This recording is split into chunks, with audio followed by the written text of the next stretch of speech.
மன்னிக்க மறுத்த பணியாள் உவமை. ஒரு நாள் பேதுரு இயேசுவை அணுகி, ஆண்டவரே, என் சகோதரர் சகோதரிகளுள் ஒருவர் எனக்கு எதிராக பாவம் செய்தால் நான் எத்தனை முறை அவரை மன்னிக்க வேண்டும்? 7 முறை மட்டுமா என கேட்டார். அதற்கு இயேசு அவரிடம் கூறியது, 7 முறை மட்டுமல்ல, 70 தடவை 7 முறை என நான் உனக்கு சொல்லுகிறேன்.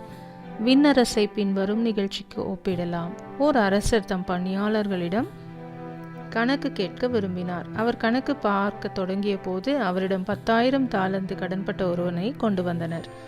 அவன் பணத்தை திருப்பிக் கொடுக்க இயலாத நிலையில் இருந்தான். தலைவரோ அவனையும் அவன் மனைவி மக்களோடு அவனுக்குரிய உடைமைகள் யாவற்றையும் விற்று பணத்தை திருப்பி அடைக்க ஆணையிட்டார். உடனே அப்பணியாள் அவர் காலில் விழுந்து பணிந்து, என்னை பொறுத்தருளுக, எல்லாவற்றையும் உமக்கு திருப்பி தந்து விடுகிறேன் என்றான். அப்பணியாளின் தலைவர் பரிவு கொண்டு அவனை விடுவித்து அவனது கடன் முழுவதையும் தள்ளுபடி செய்தார்.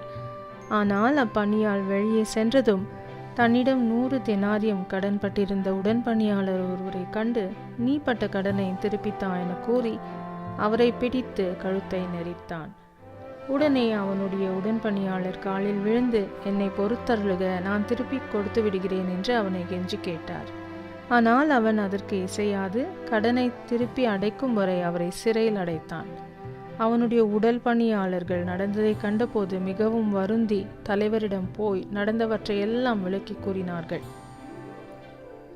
அப்போது தலைவர் அவனை வரவழைத்து, பொல்லாதவனே, நீ என்னை வேண்டிக் கொண்டதால் அந்த கடன் முழுவதையும் உனக்கு தள்ளுபடி செய்தேன்.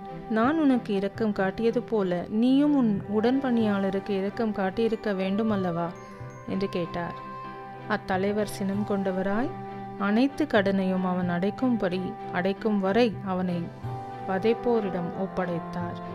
உங்களுள் ஒவ்வொருவரும் தம் சகோதர சகோதரிகளை மனமாற மன்னிக்காவிட்டால் இவ்வுலகில் இருக்கும் என் தந்தையும் உங்களை மன்னிக்க மாட்டார்.